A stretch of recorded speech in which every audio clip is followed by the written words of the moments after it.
25 साल अब्दुल क़य्यूम और 19 साल ज़ैनब अपनी आंखों में आने वाले बच्चे की खुलकारियों के ख्वाब सजाए डॉक्टर के आखिरी विजिट से वापस आ रहे थे। 8 माह की हामला ज़ैनब के यहाँ ईद के फ़ौरन बाद बच्चे की पैदाइश थी, मगर फिर एक तेज़ रफ्तार डंपर ने उनकी खुशियों को राख कर दिया।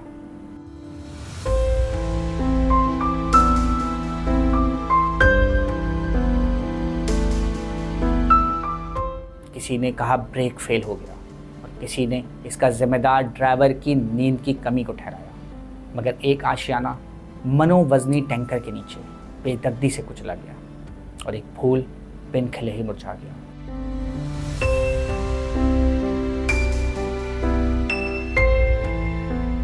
बच्ची मेरी पेट से थी, ये गए थे चेकअप करवाने के लिए, तो वापस आ रहे थे चेकअप करवा के, इनका ये आखिरी चेकअप था। ईद के तीसरे चौथे दिन जो ना इनकी डिलीवरी होनी थी। ये वापस आते हुए उनको टैंकर ने मारा। जब मुझे खुद को पता चला मेरे को यकीन नहीं हो रहा था, पर हाथ पांव जो ना जवाब दे चुके थे। मजबूरन मैंने एक दोस्त को फ़ोन किया, उससे बाइक मंगवाई। मैंने कहा यार मेरे को जिन्ना अस्पताल ले चल।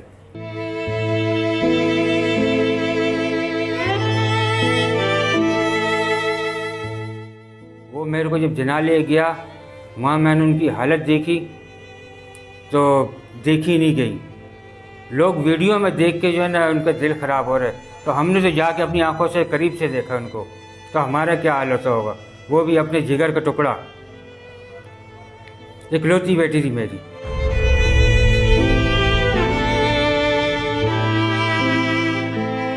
ज़ैनब और अब्दुल क़य्यूम ऐसे वाक़यात का शिकार होने वाले ना ही पहले विक्टिम हैं और ना ही आखिरी होंगे।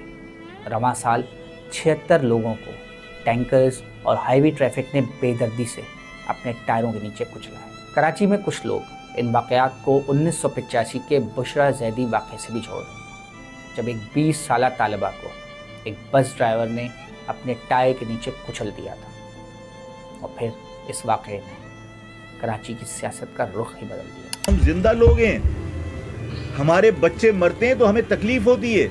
हमें इस शहर को ये साबित करना है कि ये शहर लावारिस नहीं है। 12 को ये शहर अपनी ताकत का मुजाहरा करके वार्निंग देगा। ट्रांसपोर्ट के ऊपर किसी पार्टी को सियासत नहीं करने देंगे।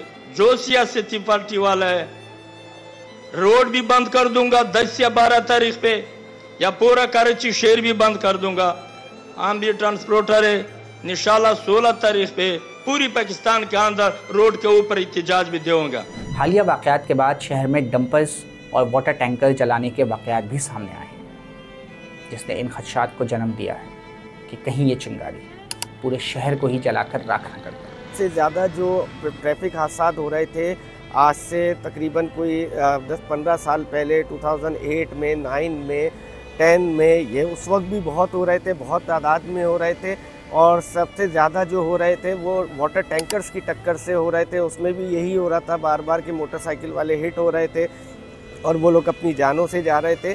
और ये सबसे ज़्यादा हो रहा था डिस्ट्रिक्ट सेंट्रल में उस वक्त। और उस वक्त ऐसा होता था बाकायदा कि जब हम बैठे हुए होते थे न्यूज़ रूम में अपनी खबरें कर रहे होते थे या फील्ड में होते थे, तो बाकायदा ऐसा नज़र आ रहा होता था कि जैसे लोग रेडी बैठे हुए हैं कि बस एक्सीडेंट होना है और हमें जाके टैंकर को या डंपर को इसको जलाना है और उसको पकड़ना है ड्राइवर को और उसको जो है वो टॉर्चर करना है। डंपर एसोसिएशन से वाबस्ता लोगों का कहना है कि उनके लिए भी ये वाक़यात तकलीफ़ का बाइस है और उनकी कोशिश होती है कि मरने वाले लवाहिकीन को कंपनसेट किया जाए। आप यकीन माने इतना तकलीफ देते जितना हमारा अपना बच्चे मरते।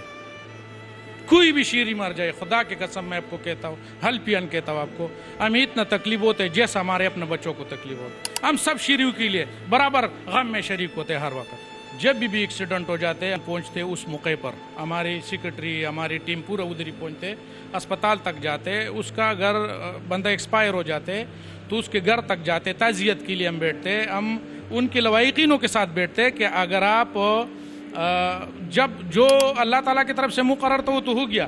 सैकड़ों के हिसाब से हम लोगों ने ताउन किया उस ख़ानदान के साथ, उन लोगों के साथ, क्योंकि बहुत सारे ऐसा होते हैं कि जवान होते हैं, बच्चे होते हैं, बेवा होते हैं, बड़े मसले मसाइल होते मालिक के ऊपर होते हैं कि अगर हमारे वश में बात हो जाते और वो हमसे ऐसा डिमांड करते कि ये बच्चों के लिए दिया जाए, ये बंदा गरीब तो उसके लिए दिया जाए, तो हम लोग अल्हम्दुलिल्लाह उसी टाइम दे देते, मामलात को ख़त्म कर देते। अफसोस का इजहार अपनी जगह पर, मगर शहर में 1 लाख से ज़ायद हैवी व्हीकल्स इस वक्त सड़कों पर हैं, जिनमें डंपर, वाटर टैंकर्स, ट्रेलर्स और मज़दा शामिल हैं। मगर शहर में कोई एक इदारा भी ऐसा नहीं जो इन ड्राइवर्स की ट्रेनिंग के लिए काम कर रहा हो। मैं तो नहीं समझता कि यहाँ पर आपकी गवर्नमेंट की सतह पे कोई ऐसा लर्निंग सेंटर हो जहाँ पर डंपर या वाटर टैंकर या ट्रॉलर या इन सारी चीज़ों को चलाने की ट्रेनिंग, बाकायदा ट्रेनिंग दी जाती हो। ट्रेनिंग ये लोग इस तरह से करते हैं कि एक डंपर ड्राइवर है, वो गाड़ी चलाता आ रहा है और मैं उसके साथ 2 साल बैठ जाऊंगा क्लीनर बन के, एज अ क्लीनर उसका हेल्पर बन के बैठ जाऊंगा।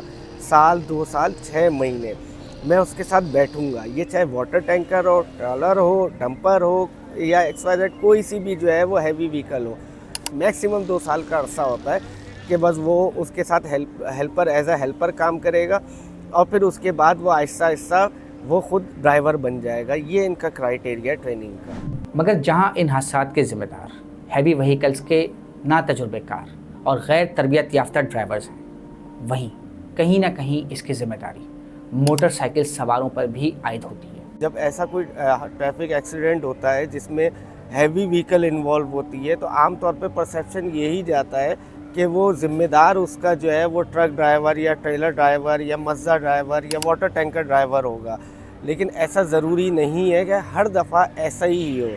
ट्रैफिक हादसात में जो हलाकतें हो रही हैं वो उन लोगों की हो रही हैं जो मोटरसाइकिल पर सवार होते हैं। बाज़ वक़ात इसमें जो हैवी व्हीकल्स के ड्राइवर होते हैं उनकी गलती भी होती है, बाज़ वक़ात जो है वो मोटरसाइकिल वालों की भी गलती होती है। तो आप इसमें किसी एक को ब्लेम नहीं कर सकते। एक परसेप्शन बन चुका है कि जब एक ट्रॉलर है या डंपर है या वाटर टैंकर है वो किसी कार को हिट करेगा तो ये मस्ट हो गया कि इसमें गलती जो है वो हैवी व्हीकल या वो डंपर ट्रॉलर वाले की है। और इसी तरह जब हम ये देखते हैं कि जब कार वाला मोटरसाइकिल को हिट करता है तो हमारे ये जहन में सबसे पहला सवाल यही आता है कि कार वाले ने मोटरसाइकिल को हिट किया है। इसी तरह अगर मोटरसाइकिल वाला किसी पासर बाय को, बाय स्टैंडर को हिट करता है तो हमारे जहन में फिर वही सवाल आता है कि जो मोटरसाइकिल वाले की ही गलती होगी। तो आम तौर पे ये हमारे जहनों में एक चीज़ पहले से बन चुकी है और हम ऐसा लगता है कि रेडी बैठे हुए होते हैं किसी को ब्लेम करने के लिए। ट्रैफिक के अंदर लोगों की ये कोशिश होती है कि हम जल्द से जल्द निकल जाएं, इवन के चाहे वो उसके साथ उसकी बीवी और बच्चे छोटे छोटे क्यों ना बैठे हुए हों, वो लेकिन डंपर के बिल्कुल साइडों साइड या ट्रक के साइड या वाटर टैंकर के बिल्कुल साइडों साइड लग के टायर से बिल्कुल चिपक के लोग निकल रहे होते हैं। तो इसमें तो कोई भी ड्राइवर, मैं नहीं समझता कि ऐसा नहीं है कि मैं ड्राइवर्स की फेवर कर रहा हूँ, लेकिन इसमें हकीकत यही है, जो फैक्ट्स हैं वो यही बताते हैं कि इतना करीब आप जब किसी गाड़ी के क्लोज़ हो जाएंगे और इतनी हाइट पे एक ड्राइवर बैठा हुआ होगा तो उसके लिए ये फ़ैसला करना नामुमकिन सी बात हो जाएगी कि मेरे साइड पे भी कोई गाड़ी या मोटरसाइकिल चिपकी हुई है। और मोटरसाइकिल का इतना तो रेडियस होता नहीं है कि जिसमें वो क्लियर नज़र आए, गाड़ी तो फिर भी किसी हद तक नज़र आ जाती है। और यही वजह है कि जब हम देखते हैं कि ट्रैफिक हादसा जब हैवी व्हीकल्स इसमें इन्वॉल्व हो रही हैं तो उसमें जो मेजॉरिटी है वो मोटरसाइकिल्स वालों की है, कार वालों की नहीं है। हादसा का जिम्मेदार जो भी हो, मगर इस बात से भी इनकार नहीं किया जा सकता कि हैवी व्हीकल्स एसोसिएशन के मालिकान का असर रसूख बहुत ज़्यादा है। और ये क्यों है, इसकी छोटी सी मिसाल आपको उन्हीं के बयान से देते हैं। इसमें उनका कहना है कि उनकी एक गाड़ी की कम से कम कीमत 3 करोड़ रुपए है और ये कम से कम कीमत है। और शहर में तकरीबन 1 लाख हैवी व्हीकल्स चल रही हैं। तो अगर 1 लाख हैवी व्हीकल्स को 3 करोड़ की रकम से मल्टीप्लाई किया जाए तो ये बनता है 3000 अरब रुपए, यानी सूबा सिंध के बजट जितनी रकम।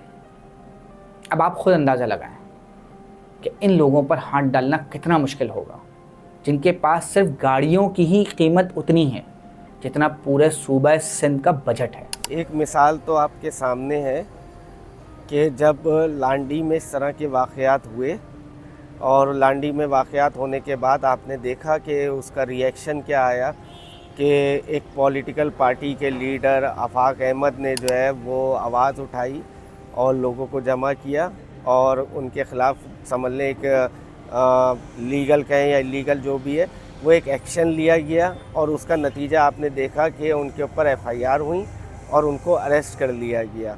तो ये जहाँ तक इन्फ्लुएंस की बात है वो तो आपके सामने है, ये इसमें तो कोई ढकी छुपी बात नहीं है। जो चीज़ आफाक अहमद के साथ हुई सही है, कानूनी तौर पे ऐसा ही होना चाहिए था, लेकिन इतना इमीडिएट एक्शन होना और बजाय इसके कि जो इशू है, जो मसला है, उसको रिज़ॉल्व किया जाता, उसके जो एक्शन में काम हो रहा था, रिएक्शन में काम हो रहा था, उसके ऊपर जो एक्शन लिया गया, इससे इन्फ्लुएंस जो है वो गवर्नमेंट के ऊपर कितना इन्फ्लुएंस है इन एसोसिएशंस का, इससे आप बखूबी अंदाज़ा लगा सकते हैं कि कितने इन्फ्लुएंस वाले लोग हैं ये जो एसोसिएशंस हैं, जो हैवी व्हीकल्स की या डंपर की या ट्रॉलर की जो भी है।